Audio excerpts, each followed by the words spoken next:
எனக்கு கிடைச்சது எல்லாருக்கும் கிடைக்கணும். அது கிடைக்காத போது எனக்கு இருந்த வருத்தத்தோட அது கிடைக்காம எதிர்முனையில் படுற கஷ்டத்தை பார்க்குறோம் பாருங்க, அது எல்லாருக்கும் கிடைக்கணுங்கிறது தான் என் நோக்கமாக இருக்குது. அடாடா இவ்வளோ பேர் மனிதனாக எல்லாம் சமமாக நம்ம பிறந்துட்டு அவங்க மட்டும் இப்படி ஏழ்மையில் இருக்கிறாங்க, நம்ம மட்டும் நல்லா இருக்கும்போது அந்த பணம் கிடைச்ச திருப்தி கூட எனக்கு போயிடுது. எல்லோருக்கும் அது கிடைக்கணும், எல்லாரும் அந்த வாழ்க்கை வாழணுங்கிறது தான் எனக்கு தோணுது. இன்னும் நிறைய உழைக்கணும். என்னுடைய ஓப்பன் டாக்குமெண்ட் ஏன் நான் இவ்வளோ ஓப்பனாக க்ளீன் பண்ணேன், கஷ்டப்பட்டேன்னு சொல்கிறேன்னா என்னுடைய கஷ்டத்தை சொல்லும் போதாவது அவங்களுக்கு வாழ்க்கையில் ஒரு தன்னம்பிக்கை பிறந்து அவங்களும் அந்த பணத்தை அடைவாங்களான்னு தான் தோணுது. எல்லோருக்கும் அது கிடைக்கணும். இவங்களுக்கு கிடைச்சிருச்சுன்னு நான் உழைச்சது கிடையாது. முன்ன அது எப்படி நான் இந்த தொழிலை தொடங்குறேன்னா, இவர் சொன்ன மாதிரி தான், இதை ஒருத்தன் செய்யறானே இதை விட சிறப்பாக செஞ்சிட முடியாதுன்னு ஃபர்ஸ்ட் நான் இட்லி கடை தான் போட்டேன். இட்லி பீப் இதே ராமாவரத்தில் சைக்கிளில் நான் வருவேன். பீப் 2 ரூபா தான் கிலோ. அன்னைக்கு காடு இதெல்லாம் வயல். இதே ராமாவரத்தை கடந்து இந்த அரச மரத்தை கடந்து சைக்கிள் ஓட்டிட்டு வருவேன். ஒரு கருநாகம் படம் எடுத்து நிற்கிது என் சைக்கிளுக்கு முன்னாடி. அப்படி இருந்த காடு இந்த இடம். இன்னைக்கு இந்த இடத்துக்குள்ள நுழைய போது எனக்கு ரொம்ப மேற் செலுத்து போனேன். இந்த பணத்தை அடைஞ்சிருக்கிறோம்டான்னு. அந்த கருநாகத்தை தாண்டி நான் சைக்கிள் எடுத்துட்டு போறேன். அது தாண்டி தான் போய் அவனை பயந்துலாம் நிக்கல. எனக்கு வேலை முக்கியம். இங்க தான் பீஃப் ராமாவரத்தில் தான்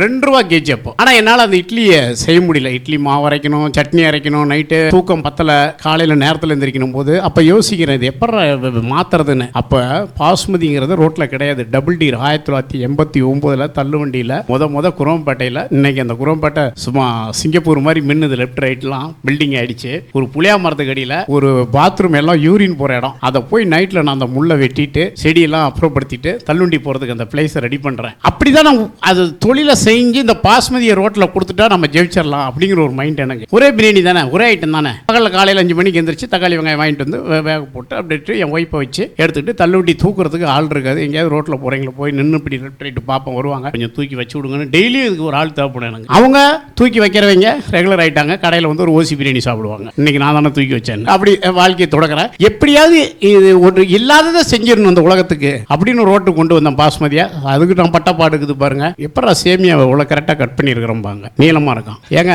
இது பாஸ்மதி ரைஸுங்க. பாஸ்மதியா அப்படின்னா இதுக்காகவே அந்த கவரு டபுள் டி ரெட்டைமான் அதை நான் எடுத்துகிட்டு போயிடுவேன். தள்ளுவண்டிக்கு எடுத்துகிட்டு போயிட்டு அந்த அரிசி எடுத்துகிட்டு போயிடுவேன். அந்த கவரு அந்த மூட்டை 25 கிலோ பை, அப்புறம் 2 கிலோ 1 கிலோ பை. இந்த 25 கிலோ பிரிச்சா 1 கிலோ பை உள்ள இருக்கும். இதெல்லாம் கொண்டு போய் வச்சு தான் சொல்லுவாங்க, டேய் பிரியாணி நல்லா இருக்கு, ஆனால் அந்த சேமியா போட்டு ஏமாத்துற பாரு, நீலாம் உருப்படவே மாட்டடாமாங்க. அப்படி கஷ்டப்பட்டோம். அப்போ என்னன்னா எதிர்முனைக்கு எதையோ கொடுத்துறான்னா நிறைய பேர் ருசிச்சு சாப்பிடுவாங்க. அது யாரோ 1% தான் அப்படி சொல்லுவாங்க. என்னப்பா இது இவ்வளோ அருமையாக இருக்குது, இவ்வளோ வாசனையாக இருக்குது, எப்படி இது சாத்தியம், இது என்னது அப்படிம்பாங்க. அப்படி ஒரு பொருளை கொடுத்தேன்.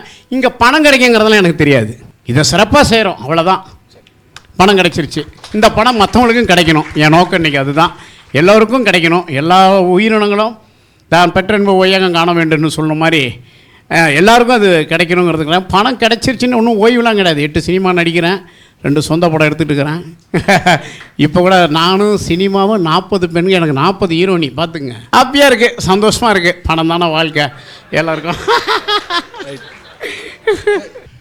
ஏன் பணம் வந்து அதிகமாக ஒரு கொஸ்டினாக கேட்டோம் அப்படின்னா, பணம் ரொம்ப இம்பார்ட்டன்ட் இல்லையான்னா, இம்பார்ட்டன்ட் ஒருத்தர் சொல்கிறாருன்னா அது யார் சொல்கிறான்னு பார்த்து தான் அதோட கருத்துக்கே மதிப்பு இருக்குது. இம்பார்ட்டன்ட் இல்லைங்கிறது ஒரு கோடீஸ்வரர் சொன்னார்னா எல்லாம் கை தட்டுவாங்க. அதே ஒருத்தர் ரோட்டில் ஒருத்தர் வந்து பணம்லாம் இம்பார்ட்டன்ட் இல்லைப்பா அப்படின்னா பைத்தியக்காரங்க வளரலாம் பாரு அப்படின்னா அதான் கருத்து. ஸோ வந்து பணத்தை பற்றி யார் பேசுகிறாங்கிறத வச்சு தான் வந்து ஆனால் அதோட மதிப்பு இருக்குது.